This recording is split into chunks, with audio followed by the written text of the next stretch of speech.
Hey everybody, welcome back to my channel. For those of you who don't know me, my name's Callie, and I don't always talk like this, but sometimes I get a little goofy.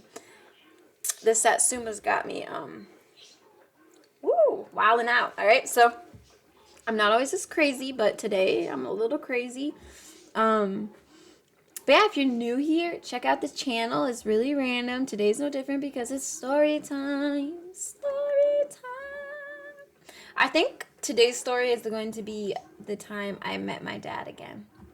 Okay, so long story short, my parents were like together and then they weren't. When I was like 2, they separated, and then I saw my dad until I was like 6 or 7 maybe, and then I didn't see him again. Didn't hear from him because a lot of things happened, you know, until I was 15, and I was completely had no contact with him at all. And so how he came back in my life is a really crazy story because okay, I won't eat, but it's tempting. I'm trying to amp up my vitamin C if you missed my last video. So yeah, I was just, you know, walking down the road with my dog. I had a huge Saint Bernard at the time. Her name was Sadie. She was a really big Saint Bernard, and man, that's where I didn't know how to train dogs at the time. I wasn't a dog trainer, and that's when life was really crazy because my dogs were really crazy. But yeah, I was walking down the road, eating my ice cream, just minding my own P's and Q's. You know, I was just minding my own. And this truck starts creeping up on me. Creeping up, and it's like going real slow, and I'm like eating my ice cream, walking, like truck is just like right next to me, like just driving, going really slow with these 2 older guys in it. And I'm like, finally I'm like, can I help you? Like, can I help you? Like, what do you want from me? You know, like real attitude, like move along. And the guy goes, Jessica? And I'm like, yeah. He's like, it's your dad. And I'm like,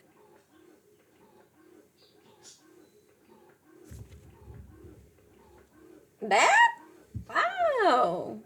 Fancy meeting you here. Yeah, apparently he was working on a house not even a block away from my house. He was working on someone else's house. Because my mother stayed in the hometown, like where they met in Higgins Lake, baby.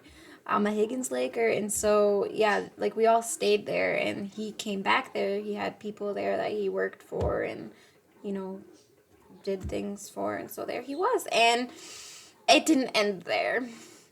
You would be like, oh, fun story, but it didn't end there. So what happened was, I was 15. I was going through a rebellion at the time, you know, a real rebellion where I was actually drinking a lot. I was a mini alcoholic in those days. I was drinking a whole lot. And my mom thought I was going nuts, which I probably was nuts. But yeah, I don't know. Anyway, so it didn't end there. My mom told my dad that she couldn't handle me anymore and that she needed his help. And so he moved in with his wife and 5 children he had after me. I was my father's firstborn. And then he had 5 other children after me, which I love them all. They're all amazing. I wasn't so nice to them back then, and this is one of the things I regret the most, because I was actually, it wasn't like I was mean to them at that point. I just was like, you know, had a bad attitude. And then when my dad showed up and he tried to like tell me what to do when I was 15 years old, I was like, I'm grown. Nobody tells me what to do because I'm grown.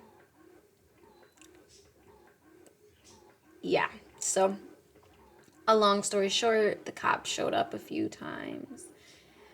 Maybe the ambulance showed up once. I don't know. It got crazy. Lots of fights, lots of disaster because I was wild. You can't tame me. You couldn't tame me back then. No, nothing could. Nothing could. It only took time and years of pain to tame me. And I'm still not even tame. I'm just more relaxed now. Now I'm more relaxed. And now I am actually really grateful for life and things like that. Which back then I just feel like I had like a death wish. So yeah, I just saw my dad walking down the street eating my ice cream. And that was that. And it didn't turn out very pretty. And so they ended up leaving, and, well, they stayed for a little while, and then they left to go back to Indiana. And then I ended up going down there once. And then I ended up moving back down there again when I was 21. Which, actually, this is the darkest time of my... The darkest time was when I was down there. Not because of him or anything, but just because, you know, it had to be really, really dark. And this is May 2012 when I was living down there. Everything is effed. I don't even know what to say. Kill has never taken a meaning like this ever. My life just got flipped upside down, and I can't do it this time. I don't want to do it anymore. I just don't want to have the strength. I'm not a test subject for my life to be effed with. I just want to be in control. I want to do it myself. I want the courage. Or does it just make me weak? I don't have the motivation to live. I want to be done. It's gonna happen anyway. I might as well make it on my own time. On my own way. And then I put die. Look, I'll show you. I put die, dark, death gone. Look at that. Oh, so sad. So yeah, those were like my darkest days. But it's happy because the dark led to the light. I had to go through those really, really dark times to appreciate the light and the love that I found. So yeah, I'm going to be reading some of this to you guys. Not in this one, because I want to keep this about the story about my dad. My dad. So yeah.